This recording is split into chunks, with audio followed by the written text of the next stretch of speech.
बात हुई थी। मैंने उनको पूछा भैया ये हो क्या रहा है? हम बात कर रहे हैं उन लोगों की जो बिना प्रयास के ही कहीं पहुंच जाते हैं, कहीं कहीं उन लोगों का हक मारते हैं जो लोग मेहनत करके नहीं पहुंच पाते।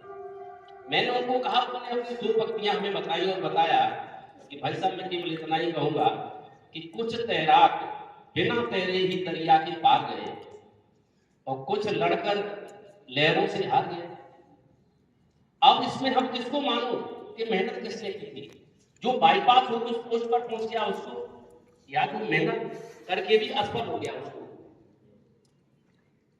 साहित्य समाज का दर्पण है, ऐसा सब हम लोग मानते हैं। जगतपाल जी ने इस बात पे बखूबी बारीकी से अपना दृष्टिपात किया और उन्होंने न्यायपालिका की के 4 स्तंभों के बारे में बखूबी बताया और उन्होंने अपने उद्बोधन में ये भी बताया कि भाई ये लोकतंत्र है, जनता का जनता के लिए ही है और इसमें हम आपका ध्यान लगाना चाहते हैं, आपका दृष्टिपात करना चाहेंगे। एक गवर्नर हुए हैं अपराइजिंग मिनिस्टर, थैंक यू। कहते हैं democracy is the people of the people for the people. जब सारी चीजें पीपल के लिए है, सारी जनता के लिए है, हम जनता के लिए है, न्यायालय जनता के लिए है, हमारी मीडिया जनता के लिए है, समाज जनता के लिए है, हमारी साहित्य की भाषा आलोचनात्मक हो सकती है, कटु आलोचनात्मक हो सकती है, व्यंग्यात्मक हो सकती है, लेकिन उसमें मूल उद्देश्य छिपा रहता है। चाहे वो नौकरशाही हो, चाहे समाज में कई वृत्तियां हो, कहीं न कहीं हमारा संदेश उनको जाना चाहिए, हम कहना है। और इस बात में कहीं कोई अतिशयोक्ति नहीं है, या हमारे बीच में जो साहित्यकार बैठे हैं वो निश्चित रूप से अपना काम कर रहे हैं। लोगों का मानना और कहना ये रहता है कि हमारे जीवन की सार्थकता क्या है। मैं समाज में आया हूं, समाज को मैं क्या दे रहा हूं और समाज हमसे ले क्या रहा है, या तो मैं ऐसा काम करूं कि समाज मेरे बारे में कुछ लिखे, और अगर हम इतना नहीं कर सकते हैं तो हम समाज के बारे में लिखें। निश्चित रूप से हमारी पहल कविता कौशल जी हैं, टीजी रानी मिश्रा जी हैं, जगतपाल सिंह जी हैं, जज साहब हमारे बैठे न्यायमूर्ति, ये सब अपने हिस्से का काम कर रहे हैं बखूबी, लेकिन कहीं न कहीं मार्गदर्शन की कमी है। हम फिर उस बात को दोहराना चाहेंगे कि कहीं न कहीं कलम डरी हुई है। सैक्रिफाइस कलम को करना ही पड़ेगा, उसको समाज देखे, सरकार देखे, व्यवस्थापिका न्यायपालिका देखे, ये सब देखा कलम ने तो कहीं कहीं लिखी हुई होगी, कहीं कहीं सहमेल करी हुई। ये सारी चीजें इसी के साथ मैं बताना चाहूंगा आपको कि एक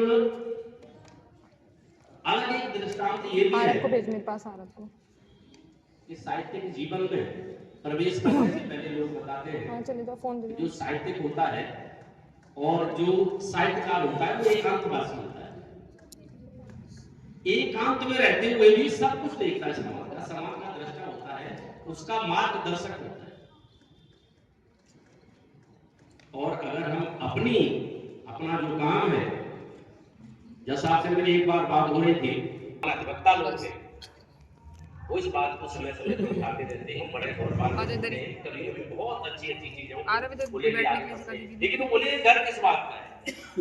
कहीं गलत कार्य करने वाला हमारा हितैषी है या नहीं रिश्तेदार है, दिखते तो भी हम नहीं न्याय ठीक से कर पाएंगे और यही कलम का उद्देश्य है, हम ठीक से उसमें लिख भी पाएंगे। मैं अपने डॉक्टर रुकेश शर्मा जी की दूसरी बात पे आता हूँ। भाई का आदेश है तो हमें अपने समाज के लिए भी करना है, और आप लोगों को भी, जितने साहित्यकार हैं, बड़ा भयावह स्थिति है इस समय साइबर की। आपको भी कहेंगे कि जहाँ जाएं कम से कम जागरूक करें और अपनी कविताओं में स्थान दें, तो हमारे लिए बड़े गर्व की बात होगी। अभी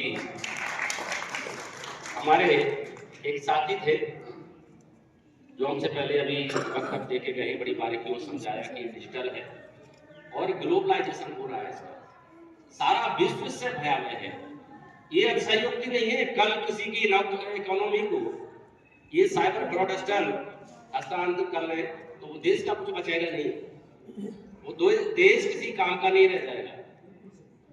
हमारी इंडियन सरकार ने पहले हम लोगों ने साइबर वॉलेंटियर बनाए, अब साइबर वॉरियर भी हम लोग बना रहे हैं, एक पहल MHA से हो रही है साइबर कमांडो की। 5000 साइबर कमांडो पूरे देश में छोड़े जा रहे हैं जो हर जगह नजर रखेंगे।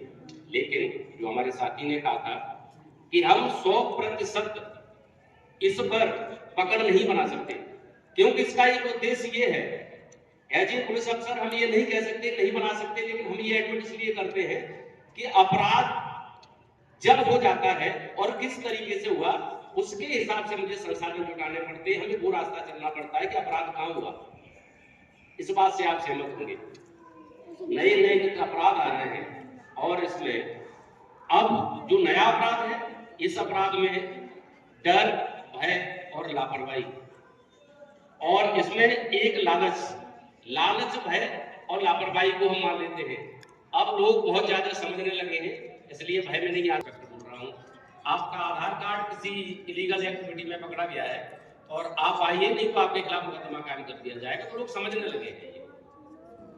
और अन्य तरीके की बातें सिम स्वैप कर लेते थे, आपके क्लोन बना लेते थे ATM के, क्रेडिट कार्ड के, तो लोग समझ गए हैं। हमारे पास एक केस रजिस्टर्ड हुआ है 25 तारीख को, वो नया फ्रॉड है। एक व्यक्ति जागरूक होने के बाद भी उसको कॉल आता है और बताया जाता है कि आपका जो हेल्थ कार्ड है वो किसी भी बेस पे आप नहीं कर सकते, हेल्थ कार्ड समाप्त होने जा रहा है। वो पूछते क्यों कि नहीं, ये अपडेट नहीं हुआ है अभी। वो इस बात से अवेयर होते, जान जाते कि फ्रॉड है, वो फोन को कट कर देते हैं। उसके बाद एक दूसरे नंबर पर उनको लिंक आता है दूसरे नंबर से। वो इस बात को यहाँ लापरवाही करते हैं, सोचते हैं कि अभी 2 मिनट पहले कॉल आया था और मैं जान रहा था कि फ्रॉड का कॉल है, तो लिंक क्यों कर रहे हैं। वो लिंक ओपन करते हैं, उनके 2 क्रेडिट कार्ड से 1,40,000 रुपए कट जाते हैं। जो लिंक आता है, हम ये ना सोचिए वो लिंक APK फाइल होता है, और अगर APK कोई फाइल आपके में डाउनलोड हो गई तो आप ये समझिए आपके पर जो मैसेज आ रहे हैं, OTP आ रहे हैं, तो OTP उसके पर फॉरवर्ड हो जाएंगे, और आप OTP उसको बताए ना बताए, वो आपका सारा एक्सेस उसके पास होगा और आपका UPI अपने मोबाइल में चला सकता है, आपका बैंक अकाउंट का, आपके जीवन की गाड़ी कमाई जो हम लोग रखते हैं अपने स्वास्थ्य के लिए, बच्चों की पढ़ाई के लिए, भविष्य में कोई संकट आ जाए उसके लिए, यही हमारा तो स्टोर करने का मकसद होता है। जब मुझे ये लगेगा कि हमारे अकाउंट में ये पैसा ही नहीं है, साइबर फ्रॉड हो गया है, तो ऐसा लगता है कि जैसे हमारा सारा सब कुछ लुट गया हो, और ये होता है सिर्फ हमारी लापरवाही से। इसके लिए हम करें क्या, बचे कैसे? इसमें यह भी नहीं हो सकता है कि हम मोबाइल चलाना बंद कर देंगे। मोबाइल तो चलाना ही है, नेट भी हमको चलाना है। अगर कहीं अपनी मनी ट्रांसफर करनी है, अपने किसी हेतु रिश्तेदार को करनी है, किसी को जरूरत है उसको करना है, तो चलो ये आपको ये कहता है कि साहब मैं फला बोल रहा हूँ, तो आपका उत्तरदायित्व बनता है, ठीक है कट करिए, आप उसी नंबर पर कॉल करिएगा जो आपकी डॉक्यूमेंट्री में सेव है, क्योंकि वो आपका कंफर्म नंबर है, वो आपने मिलकर लिया होगा, किसी इंस्ट्रूमेंट से लिया होगा, वो आपका जेन्युइन नंबर है, आप उसको मान लेते हैं। और एक नया फ्रॉड जो चला है वो यही होता है, कोई कहेगा कि बहन डेजी रानी जी मैंने आपका उपन्यास पढ़ा और आपकी जो संग्रह मैंने पढ़ा बहुत अच्छा मुझे लगा, और ये इंस्पेक्टर साहब ने या जज साहब ने मुझे बताया था बहुत अच्छी, आप बात कर लेते, उसने हमारा अभी ये कॉल आ रहा है उनको मर्ज कर, यहाँ फिर लापरवाही करते हैं, क्योंकि एक तो वो अननोन कॉल जो हमें बता रहा है कि हमें उन्होंने नंबर दिया है, हमारा उत्तरदायित्व बनता है किसी को नंबर दें, और हम आपसे अगर जानते हैं तो हम आपको पहले कहें और बताएं कि एक नंबर मैंने दिया है, भाई आपकी बात करेंगे, ये हमारा उत्तरदायित्व है।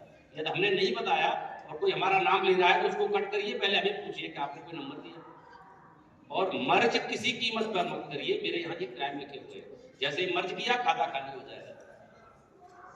तो हम अगर ये देखते हैं कहीं न कहीं हमारी लापरवाही पर लक्षित होती है,